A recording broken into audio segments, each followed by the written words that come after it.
Hey everyone. Thankfully, my break from Sweet Valley wasn't as long as I was expecting. I had wanted to finish all of the Newbery winners before the end of the year, and I did. And since we are within Christmas week, I thought what better way to go back to Sweet Valley than with reading the Christmas books. When I had this thought, I was of the impression there were 2 Christmas books. There are actually 4 of them. We have Big for Christmas, A Christmas Without Elizabeth, The Magic Christmas, and today's book, which is also Super Chiller #1, called The Christmas Ghost. A more appropriate title for this would be A Wakefield Christmas Carol. This is completely the Sweet Valley iteration of Charles Dickens' A Christmas Carol, and I kind of have 2 thoughts on this. One is that I don't really imagine many of our 4th grade target audience members have read Dickens' original version. So this is a nice way to introduce them to the classics and to present it in a very student-friendly sort of way. So when perhaps if they get to an older grade and they decide to read the original text, it will be a pretty familiar story. So in that sense, I do like it. On the other hand, how many different iterations of this story have been told? This came out around the same era that our target audience probably saw A Muppet Christmas Carol and Mickey's Christmas Carol. And those are the 2 that immediately come to mind. I know there have to be more than just that. And in making this even worse, it's a Jessica book. Yuck. So the first half of the book, Jessica is terrible, as she usually is. She is very selfish and thinking only of herself.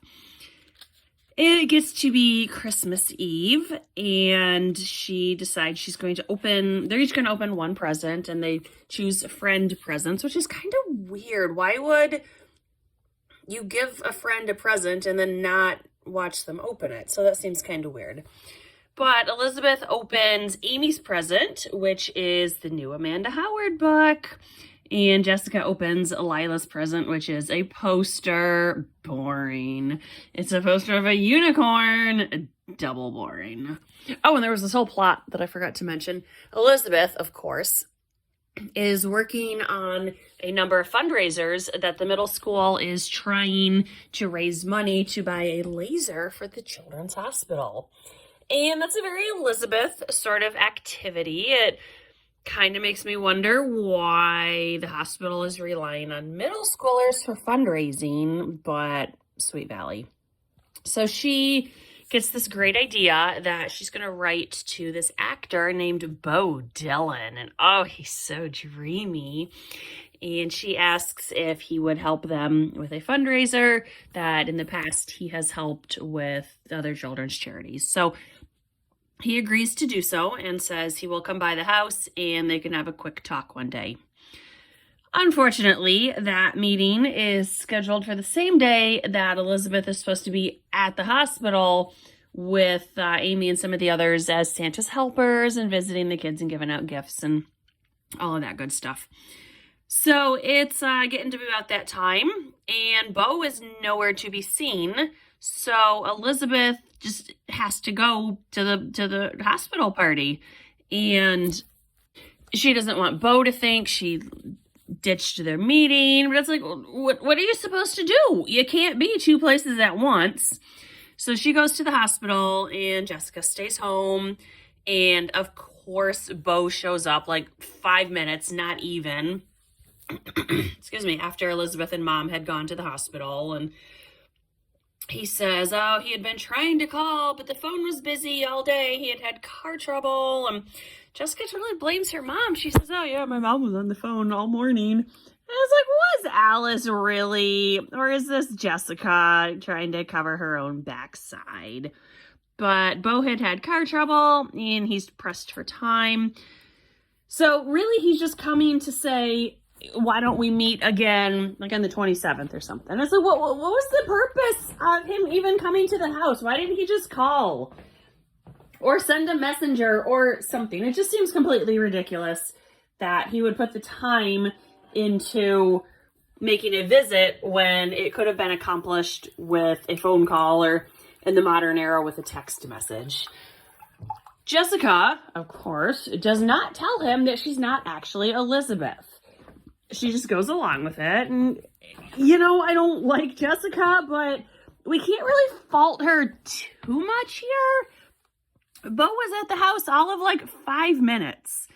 And Elizabeth gets really mad and she says, oh, well, Jessica tries to play the victim. And she says, well, you didn't tell Bo you were a twin. I was like, what, Elizabeth's supposed to, every single person she meets, oh, hi, I'm a twin. And it's like, that's being unrealistic. So, grudgingly, I'm kind of with Jessica on this one, as surprising as that may be. So, it's, Elizabeth is very salty, and they're mad at each other on Christmas Eve, and Jessica goes to bed, and then, she gets visited by 3 ghosts. What a surprise! And the first one is, the Ghost of Christmas Past. It was Jessica herself as a little girl. And we see what a good relationship she and Elizabeth had always had. And then the Ghost of Christmas Present is a unicorn. It's the creepy unicorn from her poster, so that was kind of funny. And she can see how nasty she is and how much Elizabeth's feelings have been hurt by Jessica's nastiness. And then the Ghost of Christmas Future, it's just like a white sheet, and there's no one inside the sheet, so it was kind of disappointing. But she sees that Elizabeth is really popular and has all these friends, and no one likes Jessica. And it's like, that's hilarious. I wish we could have seen that story in the actual series.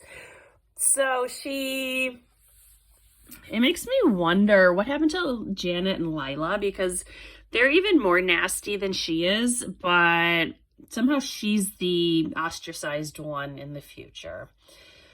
She, of course, cannot possibly not have all these friends and have Elizabeth have all the friends. So she vows to be better in the future. And on Christmas morning, Jessica gets this carousel horse they had seen at the mall. And I never knew Jessica was into carousel horses, but I guess she is. Elizabeth had actually seen it first, but Jessica throws such a fit that eventually Mom buys it for her, and Elizabeth is too much of a doormat to say anything. And in the end, Jessica gives it to Elizabeth anyway and promises to be the best sister ever, the end. So this book was super predictable. It was meant to be. It was meant to be a retelling of every version of the Christmas Carol. So it didn't really add anything to that story's canon. The girls were very much themselves. It was fine. I'm not a 10-year-old, so it felt kind of redundant to me. I've seen and read so many different versions of the Christmas Carol. This one was fine. I guess if we had really young and very sensitive readers, they might be a little scared by the ghost element. I didn't think it was scary in any way, but maybe little kids would. I surprisingly don't have any funny things to read from it. There's just really no excerpts worth pointing out. So, this one is fine. It's Christmas season. If you want a silly little Christmassy book, this one will work. So this one was The Christmas Ghost. The next one is A Wish Come True. Big for Christmas! Which is the Sweet Valley version of the Tom Hanks movie, Big. So I'll get that one posted really soon. Thanks for watching.